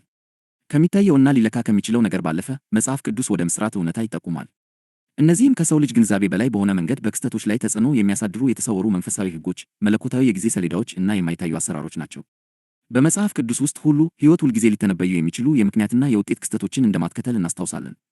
መጽሐፈ መክብብ ጊዜና ዕድል ለሁሉም እንደሚሆኑ በማወጅ የሰው ልጅ ቁጥጥርና ዕቅድ ውስን መሆኑን ይገልጣል። አዲስ ኪዳን ደግሞ በሰው ልጅ ጉዳዮች ውስጥ በማይታይ ነገር ግን በኃይለኛ ሁኔታ የሚሰሩ መንፈሳዊ መርሆችን በመግለጥ ይህንን እውነት ያሰፈዋል። በዚህ ምክንያት አማኞች በእምነት እንጂ በማየት እንዳይመላለሱ ተጠርተዋል። ምክንያቱም የሚታየው ነገር ሙሉውን እውነታ አይገልጽም እና የማይታየው ነገር ብዙውን ጊዜ ውጤቱን ይወስናል። ብዙዎቹ የሕይወት አስቸጋሪ ጥያቄዎች የሚመነጩት ከዚህ ከተሰወረው ልኬት ነው። ሰዎች ብዙውን ጊዜ አንዳንድ ግለሰቦች ሳይታክቱ ለምን እንደሚደክሙ፣ ዲሲፕሊን ለምን እንደሚያሳዩ እና የላቀ ውጤት ለማግኘት ለምን እንደሚጥሩ፣ ነገር ግን አሁንም በመደሄት በብስጭት ወይም በጉድለት ውስጥ ለምን እንደሚታሰሩ ይጠይቃሉ። በተመሳሳይ ጊዜ ሌሎች በጥረት ብቻ ሊገለጽ በማይችል ቀላልነት ወደፊት የሚገሰግሱ፣ የሚበለጽጉ እና የሚሳካላቸው ይመስላል። ደግሞም መከራ፣ ኪሳራ እና ችግር ጻድቃንን የሚነኩባቸው፣ ሞገስ፣ እድገት እና ዕድል ደግሞ ሌሎችን በተከታታይ የሚከተሉ የሚመስሉባቸው ጊዜያት አሉ። እነዚህ እውነታዎች በተፈጥሯዊ አመክንዮ ወይም በሰው ልጅ ጥበብ ብቻ ሊፈቱ አይችሉም። እነሱም ከላይ ከሚታየው ምልከታ በላይ ወዳለው ጥልቅ የሕይወት ልኬት ይጠቁማሉ። እውነተኛ ጥበብ የሚጀምረው አንድ ሰው ሕይወት በመለኮታዊ ምስጢራት እንደምትመራ ሲያምን እና እነዚህን ምስጢራት ለመረዳት ከሰው ልጅ ማብራሪያ ይልቅ መንፈሳዊ ግንዛቤ እንደሚያስፈልግ በትሕትና ሲቀበል ነው። የዓመፅ ምስክር በሥራ ላይ ሐዋርያው ጳውሎስ የዓመፅ ምስክር አሁን እንኳ ይሠራልና ሁለተኛ ወደ ተሰሎንቄ ሰዎች 2:7 ብሎ ሲጽፍ በሰው ልጅ ታሪክ ውስጥ ስለሚሠራው የተሰወረ እውነታ በግልጽ ይናገራል። ይህ መግለጫ ዓመፅ እንዲሁ በውጫዊ የሥነ ምግባር ብልሹነት ወይም በተናጠል በሚደረጉ የግል የኃጢአት ድርጊቶች ብቻ የሚወሰን እንዳልሆነ ይገልጣል። ይልቁንም እሱ ከሰው ልጅ ሕይወት በታች የሚሠራ ሥርዓት አልበኝነትን፣ ባርነትን፣ መበስበስን እና ጥፋትን ብዙውን ጊዜ በማይታይና ለመከታተል አስቸጋሪ በሆነ መንገድ የሚያመጣ የተሰወረ መንፈሳዊ ኃይል ነው። ዓመፅ በግልጽ ከሚታይ የሥነ ምግባር ውድቀት ውጭ ለብቻው ይሠራል። እሱም ዲሲፕሊን፣ ኃላፊነትና በጎ ፈቃድ ባሉበት ቦታ እንኳ ሊገኝ ይችላል። መከራና ውስንነት ብዙ ጊዜ ከጥረት፣ ከባህሪ ወይም ከግል ቁርጠኝነት ጋር ያልተገናኙ የሚመስሉት በዚህ ምክንያት ነው። ብዙ ሰዎች በትጋት ይሠራሉ፣ በኃላፊነት ይኖራሉ እናም ትክክለኛውን ነገር ለማድረግ በቅንነት ይጥራሉ። ነገር ግን አሁንም በተደጋጋሚ የጉድለት፣ የብስጭት፣ የመዘግየት እና የኪሳራ አዙሪት ውስጥ ይታሰራሉ። የእነርሱ ሁኔታ በስንፍና ባለማወቅ ወይም በክፉ ውሳኔ ሊብራራ አይችልም፣ ምክንያቱም የሚታየው የሕይወታቸው ምስክርነት የደረሰባቸውን ችግር ክብደት ስለማይመጥን ነው። የዓመፅ ምስክር በዝምታ እና በረቂቅ ሁኔታ ይሠራል። ራሱን በግልጽ አያሳውቅም ወይም መኖሩን ትኩረት እንዲሰጠው አያደርግም። ይልቁንም ወጥ እና የማይቀሩ በሚመስሉ ክስተቶች ውስጥ ራሱን በሥርዓቶች፣ በጊዜ አጠቃቀም፣ በግንኙነቶች እና በውጤቶች ውስጥ ይሸምናል። ከጊዜ በኋላ እነዚህ ክስተቶች የተወሰኑ ትግሎች የማይቀሩ እና የማይለወጡ እንደሆኑ እንዲሰማ ያደርጋሉ። በዚህ ተጽዕኖ ስር የሚኖሩ ሰዎች ድርጊታቸው ወይም ዓላማቸው ከደረሰባቸው ስቃይ ጋር ምንም አይነት ግልጽ ተመጣጣኝነት ስለሌለው እንዲህ ያለ መከራ ለምን እንደመጣባቸው ራሳቸውን ሲጠይቁ ይገኛሉ። ይህ የተሰወረ አሰራር የሰው ልጅ አመክንዮ ብቻውን ለብዙዎቹ የሕይወት ጥልቅ ትግሎች ምርመራ ለማድረግ ለምን እንደሚሳነው ያብራራል። መንፈሳዊ ግንዛቤ ከሌለ ሰዎች ግራ ተጋብተው ራሳቸውን እየወቀሱ ወይም ለተስፋ መቁረጥ እጃቸውን ሰጥተው ይቀራሉ። የዓመፅ ምስክር ከሰው ጥረት እና ከሥነ ምግባር ዓላማ በላይ የሆኑ ኃይሎች በሥራ ላይ መሆናቸውን ያጋልጣል። እንዲሁም ነፃነት ከውጫዊ ማስተካከያ በላይ የሆነ ነገር እንደሚጠይቅ ያሳያል። የሰው ጉልበት ሊያሸንፈው የማይችለውን ለመስበር መለኮታዊ መገለጥ እና መንፈሳዊ ጣልቃ ገብነት ያስፈልገዋል። የሰው ልጅ ጽድቅ ወሰን በመንፈሳዊ ሕይወት ውስጥ በጣም አደገኛ ከሆኑ ግምቶች አንዱ የሥነ ምግባር ብቃቱ በራሱ ደህንነትን፣ መረጋጋትን እና ዘላቂ ድልን ያረጋግጣል ብሎ ማመን ነው። ጽድቅ መልካም፣ የተከበረ እና አስፈላጊ ቢሆንም መጽሐፍ ቅዱስ በሰው ልጅ ጽድቅና ከእግዚአብሔር በሚመጣው ጽድቅ መካከል በግልጽ ይለያል። መጽሐፍ ቅዱስ ቀን አኗኗር ብቻውን ከመንፈሳዊ ውጊያ ወይም በዓለም ውስጥ ከሚሰሩ የተሰወሩ ኃይሎች ፍጹም ጥበቃ እንደማይሰጥ ይገልጣል። የመጽሐፈ ኢዮብ መጽሐፍ ለዚህ እውነት በጣም ግልጽ እና አስተሳሳቢ ከሆኑ ምሳሌዎች አንዱን ይሰጣል። ኢዮብ በመጽሐፍ ቅዱስ ውስጥ ሲተዋወቅ ስለ ባህሪውና ስለ ስነ ምግባራዊ ቅንነቱ ጥርጣሬ በማያሳድር ሁኔታ ተገልጿል። በዑዝ አገር ስሙ ኢዮብ የተባለ አንድ ሰው ነበረ። ያም ሰው ፍጹምና ቅን፣ እግዚአብሔርንም የሚፈራ ከክፋትም የራቀ ነበረ። መጽሐፈ ኢዮብ 1:1። ይህ ምስክርነት የኢዮብ ሕይወት በቅንነት ለእግዚአብሔር ባለው አክብሮትና ሆን ብሎ ከክፋት በመለየት የታወቀ እንደነበረ ያረጋግጣል። ይህ ግምገማ እንዲሁ የሰው ልጅ ምልከታ ሳይሆን መለኮታዊ አዋጅ ነበር። እግዚአብሔር ራሱ ስለ ኢዮብ ሲመሰክር እንዲህ ብሏል፣ በምድር ላይ እንደ እርሱ ያለ ፍጹምና ቅን፣ እግዚአብሔርን የሚፈራ ከክፋትም የራቀ ሰው የለምና ባሪያዬን ኢዮብን ተመለከተውን? መጽሐፈ ኢዮብ 1:8። የሥነ ምግባር ጽድቅ ብቻውን ጥበቃን ለማረጋገጥ በቂ ቢሆን ኖሮ ኢዮብ ሊነካ የማይችል ሕይወት ፍጹም ምሳሌ ይሆን ነበር። ሆኖም ይህ መለኮታዊ ድጋፍ እያለው እንኳ ኢዮብ ድንገተኛ፣ ከባድና አስከፊ ኪሳራ ደርሶበታል። የእርሱ መከራ የተሰወረ ኃጢአት፣ የሥነ ምግባር ውድቀት ወይም የክፉ ምርጫዎች ውጤት አልነበረም። እሱም የሰው ልጅ ጽድቅ ምንም እንኳን እውነተኛና የሚደነቅ ቢሆንም ከማይታይ ውጊያ አንጻር የመጨረሻው መከላከያ እንዳልሆነ የሚያሳይ ጥልቅ መንፈሳዊ እውነታን ገልጧል። የኢዮብ ተሞክሮ የሰው ልጅ ጽድቅ ያለውን ወሰን ያጋልጣልናም እንዲሁ በሰው በጎነት ላይ ብቻ ሳይሆን በራሱ በእግዚአብሔር ውስጥ ወደ ተመሠረተ ጽድቅ አስፈላጊነት ይጠቁማል። ኢዮብ እና የተሰወሩ ኃይሎች አሰራር። ኢዮብ በሕይወቱ በሁሉም ደረጃዎች ላይ ጥልቅ ኪሳራ አጋጥሞታል። ሀብቱን፣ ልጆቹን፣ ጤናውንና ማኅበራዊ ክብሩን አጥቷል። ከእነዚህ አስከፊ ኪሳራዎች መካከል አንዳቸውም ቢሆኑ በሚታይ ኃጢአት፣ በሥነ ምግባር ውድቀት ወይም በግል ጥፋት የመጡ አልነበሩም። ይልቁንም ከሰው ልጅ እይታ እና ግንዛቤ በላይ የሆኑ ኃይሎች መኖራቸውን በመግለጥ በሚስጥራዊ ሁኔታ የተከሰቱ ነበሩ። የመጽሐፈ ኢዮብ መጽሐፍ በሚታየው ሕይወቱ ውስጥ ጥፋት ከመከሰቱ በፊት የማይታይ መንፈሳዊ እንቅስቃሴ ቀድሞ እንደነበረ ግልጽ ያደርገዋል። ከኢዮብ ግንዛቤ ውጭ የሆኑ ኃይሎች በሥራ ላይ ነበሩ። እሱ ሊተነቢያቸው ወይም ሊቆጣጠራቸው በማይችል መንገድ ሁኔታዎችን ይቀርጹ ነበር። የእርሱ ቅንነት ሊያስቆማቸው አልቻለም። የእርሱ ዲሲፕሊን ሊገታቸው አልቻለም። የእርሱ ጽድቅ ከነርሱ ጋር ሊደራደር ወይም ውጤታቸውን ሊከላከል አልቻለም። ይህ ሁኔታ አንድን አሳቢ እውነት ያጋልጣል። የሰው ልጅ ጽድቅ ምንም ያህል ቅን፣ ሥነ ሥርዓት ያለው ወይም በሥነ ምግባር የላቀ ቢሆንም በማይታየው መንፈሳዊ ዓለም ላይ ሥልጣን የለውም። የኢዮብ ሕይወት ምንም እንኳን በሥነ ምግባር ቅን እና በእግዚአብሔር ፊት ነቀፋ የሌለበት ቢሆንም ከግንዛቤው በላይ ለሚሰሩ የተሰወሩ አጥፊ ኃይሎች ተጋላጭ ነበር። ኢዮብ ራሱ የፈራሁት ነገር ደርሶብኛልና የደነገጥሁለትም ነገር መጥቶብኛልና መጽሐፈ ኢዮብ 3:25 ሲል ይህንን እውነታ አምኗል። በውጫዊ ነቀፋ በሌለበት ሕይወት ውስጥ እንኳ ፍርሃት፣ ውስንነት እና ጉድለት በውስጣዊ ተሞክሮ ውስጥ ሕጋዊ መሠረት ነበራቸው። ይህ የሚያሳየው የሰው ልጅ በጎነት ብቻውን በማይታየው ዓለም ውስጥ ከሚሰሩ መንፈሳዊ አሰራሮች ሊጠብቅ እንደማይችል ነው። እግዚአብሔርን የመምሰል ምስጢር፣ የጽድቅ ምስጢር መገለጥ። ከአመፅ ምስጢር በተቃራኒ ከፍ ያለና ታላቅ ምስጢር ይቆማል። እሱም እግዚአብሔርን የመምሰል ምስጢር፣ የጽድቅ ምስጢር ነው። መጽሐፍ ቅዱስ ይህንን ከሰው ልጅ ግንዛቤና ጥረት በላይ የሆነ መለኮታዊ እውነታ አድርጎ ያቀርበዋል። ሐዋርያው ጳውሎስ እንዲህ ሲል ያውጃል፣ እግዚአብሔርን የመምሰል ምስጢር፣ የጽድቅ ምስጢር ያለ ጥርጥር ታላቅ ነው። በሥጋ የተገለጠ፣ በመንፈስ የጸደቀ፣ ለመላእክት የታየ፣ በአሕዛብ የተሰበከ፣ በዓለም የታመነ፣ በክብር ያረገ። አንደኛ ወደ ጢሞቴዎስ 3:16። እግዚአብሔርን የመምሰል ምስጢር፣ የጽድቅ ምስጢር የሰው ልጅ በጎነት፣ የሥነ ምግባር ጥረት ወይም ራስን የማሻሻል ውጤት አይደለም። እሱ በሰው ልጅ ሕይወት ውስጥ ንቁና መገኘት ያለው የራሱ የእግዚአብሔር መገለጥ ነው። እሱ በሥራ የሚገኝ ሳይሆን የሚሰጥ መለኮታዊ ጽድቅ ነው። እንዲሁም የሰው ልጅ ጥረት በሚወድቅበት ቦታ የሚሠራ ጸጋ ነው።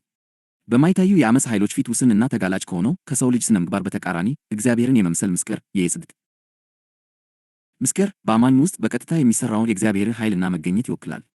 ይህ ምስጢር ሙሉ በሙሉ በክርስቶስ ላይ ያተኩራል። እግዚአብሔርን መምሰል ስለተሻሻለ ሰብአዊነት ወይም ውጫዊ ሕጎችን ስለመታዘዝ አይደለም፣ ይልቁንም የመለኮታዊ ሕይወት መካፈል ነው። በክርስቶስ በኩል የእግዚአብሔር ጽድቅ፣ ኃይልና ክብር በሰው ልጅ ሕይወት ውስጥ ተጨባጭ ይሆናል። የሰው ልጅ ጥረት ውስንነትን፣ ፍርሃትን ወይም ጥፋትን ማሸነፍ በማይችልበት ቦታ እግዚአብሔርን የመምሰል ምስጢር፣ የጽድቅ ምስጢር ከውስጥ ወደ ውጭ ተሐድሶን፣ ጥንካሬንና ለውጥን ያመጣል። እውነተኛ ድል በሰው ልጅ መጣጣር ሳይሆን በአማኝ ውስጥ በሚኖረው የእግዚአብሔር ሕይወትና መገኘት እንደሚገኝ ይገልጣል። ከሰው ልጅ ጽድቅ ወደ ጽድቅ ስጦታ። በኢዮብ ሕይወት ውስጥ የለውጥ ነጥብ የመጣው የሥነ ምግባር ሙግቶቹን ባሟላበት ወይም ቅንነቱን በተከላከለበት ጊዜ አልነበረም። የመጣው በጥንቃቄ በተደረገ አመክንዮ አይደለም፣ ወይም ደግሞ ስለ ገዛ ስነ ምግባራዊ አቋሙ በጽናት በመከራከሩ አልነበረም። ይልቁንም የመጣው ኢዮብ እግዚአብሔርን በቀጥታና በግል ባገኘው ጊዜ ነው። ኢዮብ በራሱ ቃል መስማትንስ በጆሮ መስማት ሰምቼ ነበር፣ አሁን ግን ዓይኔ አየችህ መጽሐፈ ኢዮብ 42:5 ሲል ተናግሯል። ይህ ቅጽበት በሕይወቱ ውስጥ ጥልቅ ለውጥ የታየበት ነበር። ከዚህ ግኝት በፊት የኢዮብ ሕይወት በራሱ የጽድቅ ጥረቶች፣ በግል ቅንነቱና በሥነ ምግባራዊ አኗኗሩ ይደገፍ ነበር። ሆኖም እነዚህ የሰው ልጅ ጥረቶች ምንም ያህል ቅንና ጽኑ ቢሆኑም ሊያደርሱት የሚችሉት እስከ አንድ ገደብ ድረስ ብቻ ነበር። ኢዮብ እግዚአብሔርን በግል ሲለማመድ በገዛ ጉልበቱ ከመኖር ወደ እግዚአብሔር ጸጋ ደጋፊ ኃይል ስር ወደ መኖር ተሸጋገረ። በዚህ መለኮታዊ ግንኙነት ውስጥ እግዚአብሔር ኢዮብ በመከራው ያጣውን ነገር ዝም ብሎ አልመለሰለትም።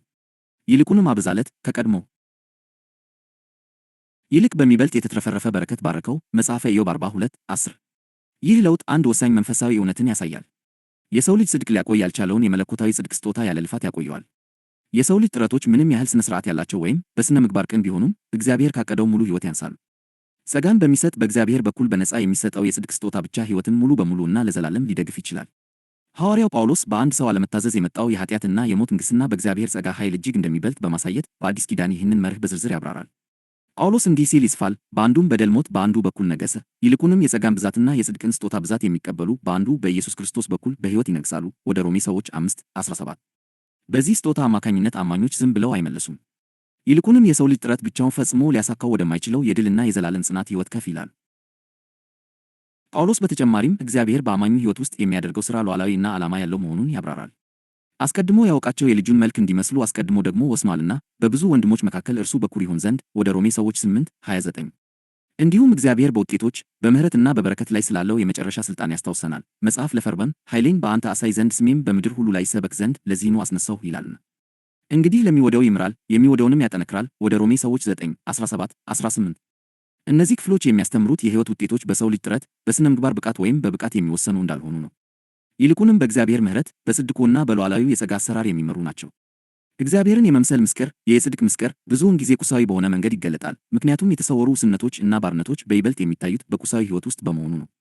የእግዚአብሔር ቸርነት በሚሠራበት ጊዜ ማንኛውም የሰው ልጅ ሥርዓት ሊገታው የማይችለውን ሞገስ፣ ዕድል፣ ጥበብና ጥንካሬ ይለቀቃል።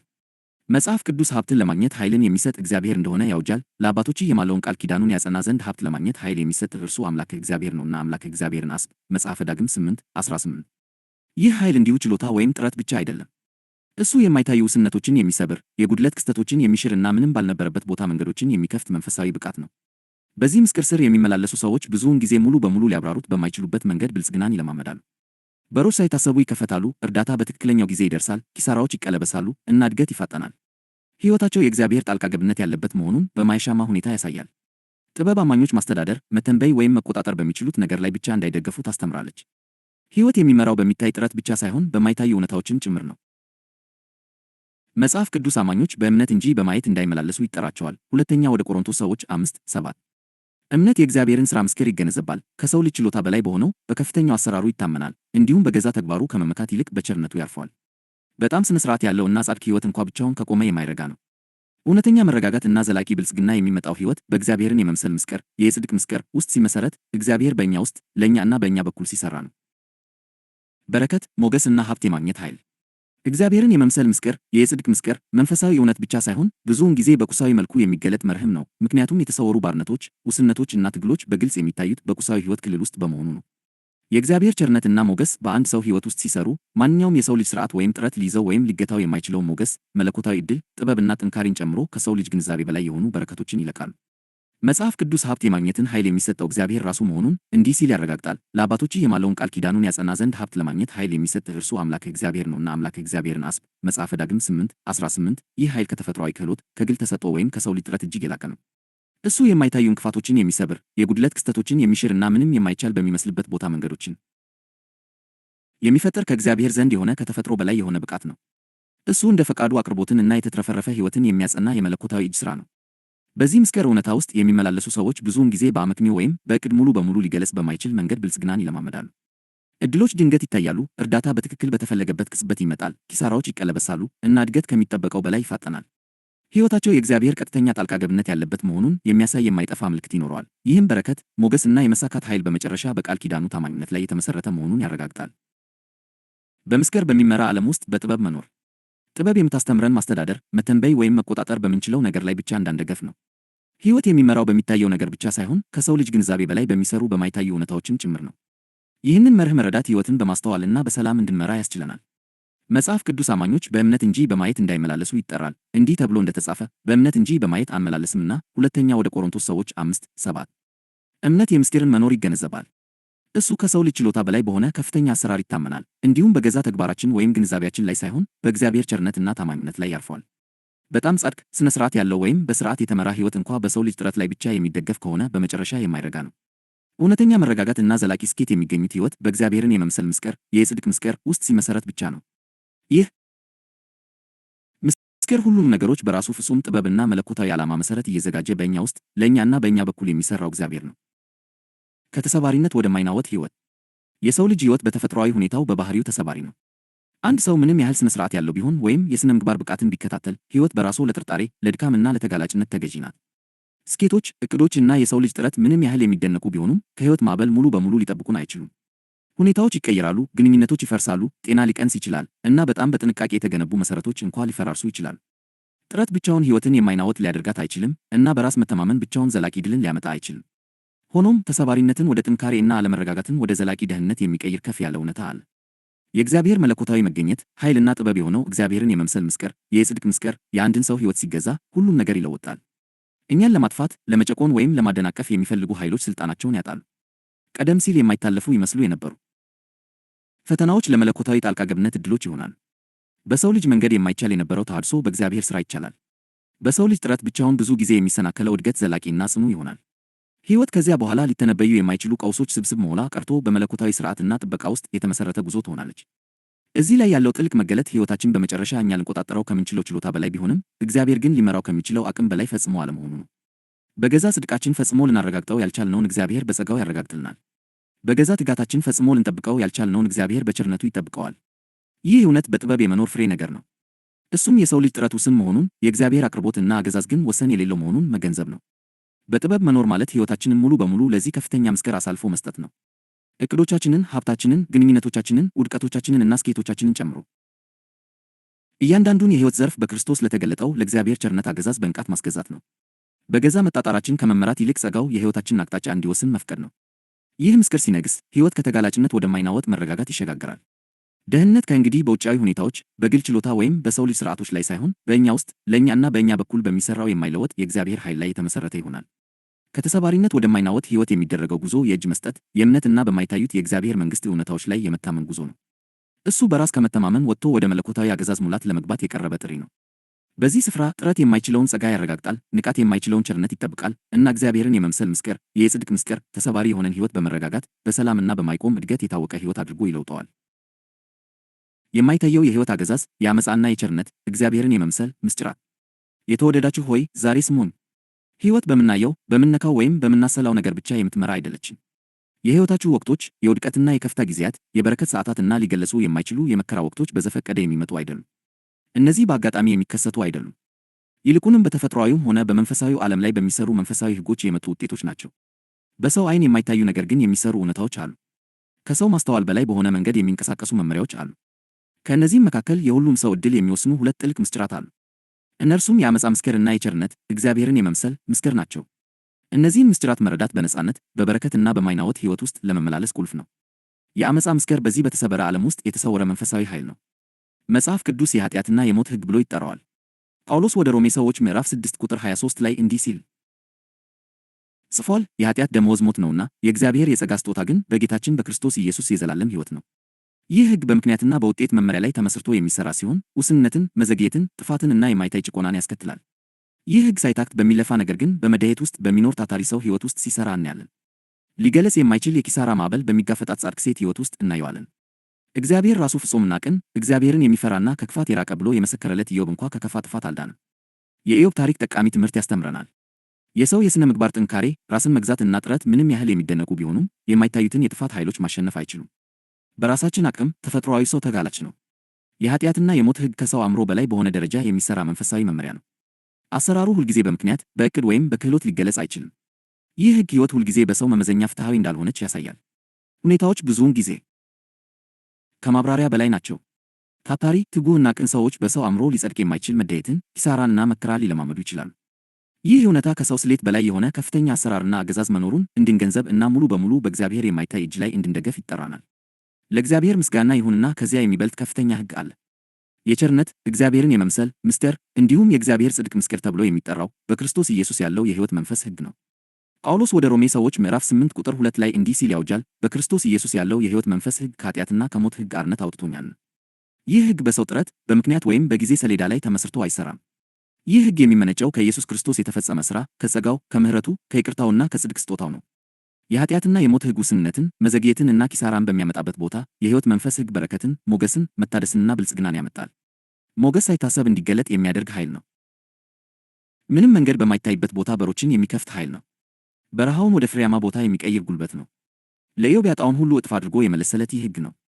የሰው ጽድቅ ሊያቆየው የማይችለውን ነገር የእግዚአብሔር የጽድቅ ስጦታ ያለ ድካም ያቆየዋል። ይህ ምስጢር ሕጎችን በመከተል ወይም ሥርዓቶችን በመፈጸም የሚገኝ አይደለም። ይህ መለኮታዊ ሕይወትን መካፈል ነው። አንድን ሰው ከውስጥ ወደ ውጭ የሚለውጥ የእግዚአብሔር ቸርነት አሰራር ነው። የተወደዳችሁ ሆይ የሕይወትን ተጨባጭ እውነታዎች አስተውሉ። አንዳንዶች ሳይታክቱ ይሠራሉ፣ የተቻላቸውን ሁሉ ያደርጋሉ፣ ሥርዓታቸውን ጠብቀውና በሥነ ምግባር ቀንተው ይኖራሉ። ነገር ግን አሁንም በመደየት አዙሪት ውስጥ ናቸው። ሊገለጽ የማይችል ኪሳራ፣ የቆመ ዕድል እና ተደጋጋሚ እንቅፋት ይጋፈጣሉ። በጣም ጥሩ ትምህርት ያለው ምሩቅ ለዓመታት ሥራ ለማግኘት ሊታገል ይችላል። የአንድ ትንሽ ንግድ ባለቤት በጥበብ መርቶና በትጋት ሰርቶ ጥቂት ወይም ምንም ትርፍ ላያገኝ ይችላል። ታማኝ የሆነ ቤተሰብ ቤቱን በጥንቃቄ ቢመራም አሁንም ከወር እስከ ወር ተቸግሮ ሊኖር ይችላል። እነዚህ ሁሉ የኃጢአትና የሞት ሕግ በሥራ ላይ መሆኑን የሚያሳዩ እና ተፈጥሮአዊውን ሰው የሚገዙ የማይታዩ ኃይሎችን የሚገልጡ ግልጽ ማሳያዎች ናቸው። በሌላ በኩል ደግሞ አንዳንዶች ከማብራሪያ በላይ በሆነ መንገድ በረከትን ይለማመዳሉ። አንዲት ሴት የገንዘብ ድጋፍ በጣም በሚያስፈልጋት ሰዓት የትምህርት ዕድል ስኮላርሺፕ ልታገኝ ትችላለች። አንድ ሰው በትንሽ ሀብት በንግድ ሥራ ላይ ተሰማርቶ ካሰበው በላይ ሊበለጽግ ይችላል። አንድ ቤተሰብ የገንዘብ ቀውስ ገጥሞት ሳለ በድንገት ከጓደኛ፣ ከማያውቁት ሰው ወይም ካልታሰበ ምንጭ በትክክለኛው ጊዜ እርዳታ ሊመጣ ይችላል። ይህ የቸርነት እግዚአብሔርን የመምሰል ምስጢር በሥራ ላይ መሆኑን የሚያሳይ ሲሆን የሰው ጥረት በሚያጥርበት ቦታ የእግዚአብሔር መንፈስ ጣልቃ መግባቱን ያሳያል። ደካማ ሆነው ሀብት አጥተው ወይም በቂ ዝግጅት ሳይኖራቸው ወደፊት የሚራመዱ ሰዎችም አሉ። ምንም አይነት የንግድ ሥልጠና የሌላት አንዲት እናት በመለኮታዊ መመሪያ ስኬታማ ኩባንያ ልታቋቁም ትችላለች። አንድ ተማሪ ያለ ተጨማሪ ድጋፍ በትምህርቱ ሊመሰገን ይችላል። አንድ ሠራተኛ የእግዚአብሔር ሞገስ በእርሱ ላይ ስለሆነ ከእርሱ የተሻለ ብቃት ካላቸው እኩዮቹ በላይ ለኃላፊነት ሊመረጥ ይችላል። እነዚህ ምሳሌዎች የእግዚአብሔር በረከት፣ ሞገስና መለኮታዊ አቅርቦት ከሰው ማስተዋል በላይ እንደሚሰሩ ያሳያሉ። ሕይወት ብዙውን ጊዜ ተቃራኒ ነገሮችን ያሳየናል። ሁለት ሰዎች እኩል በትጋት ሊሰሩ ይችላሉ፣ ነገር ግን አንደኛው ሲበለጽግ ሌላኛው ይታገላል። ግንኙነቶች፣ ሙያ፣ ፋይናንስ እና ጤና ሁሉም በመንፈሳዊ ሕጎች ተጽዕኖ ስር ናቸው። እነዚህን ተቃራኒዎች መረዳት የሚያስተምረን የሰው ጥረት፣ ሥነ ምግባርና ተግሣጽ ለኃላፊነት አስፈላጊ ቢሆኑም የመጨረሻውን ውጤት እንደማያረጋግጡ ነው። ሕይወት ከእኛ ቁጥጥር ውጭ በሆኑ ኃይሎች የምትመራ ናት። የሰው ዕቅድና ጥረት ገደብ አለው። የማይታየው መንፈሳዊ ዓለም ደግሞ ብዙውን ጊዜ የነገሮችን አካሄድ ይወስናል። ቤተ ክርስቲያን ሆይ በጥበብ በራሳችን ቁጥጥር ስር ባሉ ነገሮች ላይ ብቻ መደገፋችንን እናቁም። ሕይወታችሁን በችሎታችሁ፣ በጥረታችሁ እና በዕቅዳችሁ ብቻ መለካት ቅር ያሰኛችኋል፣ እንዲሁም በዚህ ዓለም አዙሪት ውስጥ ያስቀራችኋል። እውነተኛ ድል የሚገኘው ሕይወታችሁ በቸርነት እግዚአብሔርን የመምሰል ምስጢር ውስጥ ሲታሰር ነው። ሕይወት ጥልቅ መንፈሳዊ ነገር ናት። ሁኔታዎቻችሁ ከኢኮኖሚ፣ ከትምህርት ወይም ከሰው ክህሎት በላይ በሆኑ ኃይሎች የተቀረጹ ናቸው። የሰው ጥረት ገደብ አለው። ትጋት ለኃላፊነት አስፈላጊ ነው፣ ነገር ግን የመንፈሳዊ ሕጎችን አሰራር ሊተካ አይችልም። ጸጋ የመጨረሻው አረጋጋጭ ነው።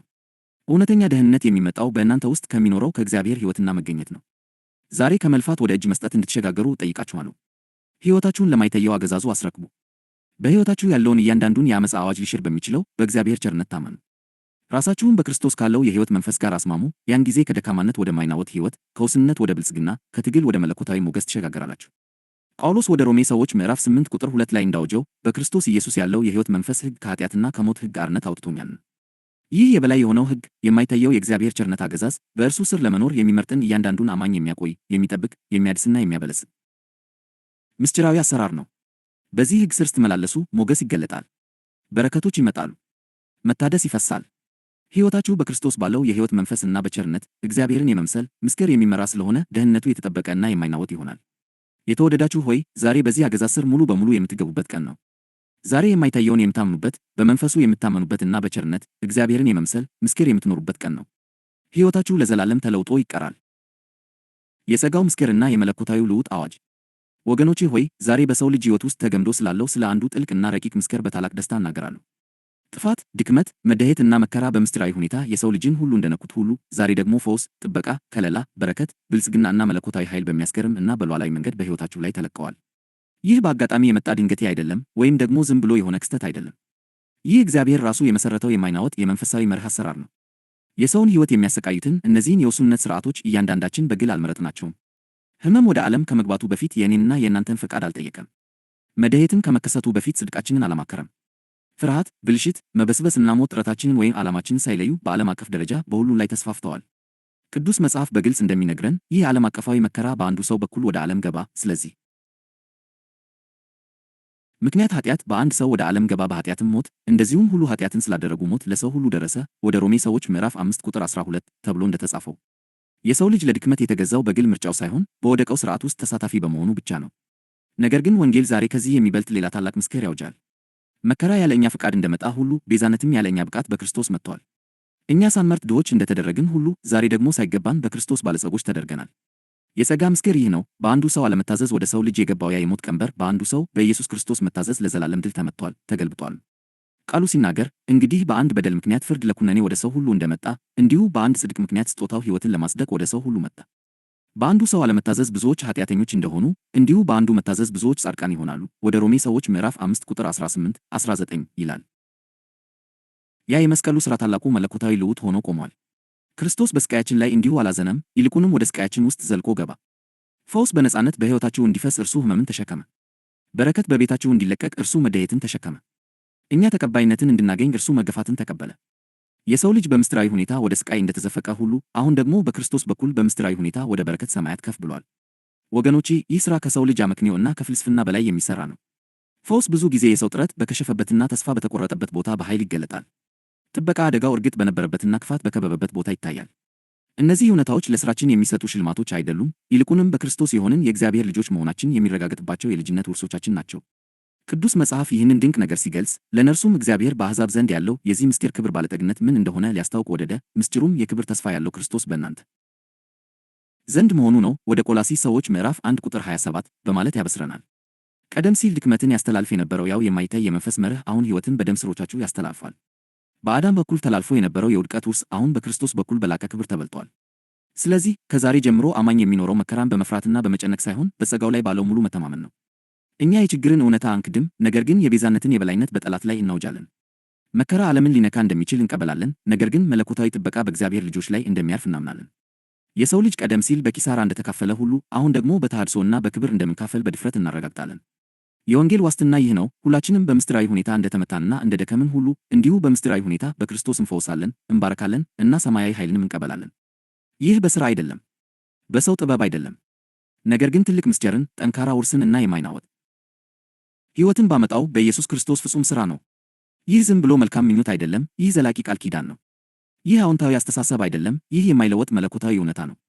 ይህ በጌታችን በኢየሱስ ክርስቶስ በኩል እስከ ዘላለም ሕይወት ድረስ በጽድቅ የሚነግሠው የጸጋ ምስክር ነው። አሜን።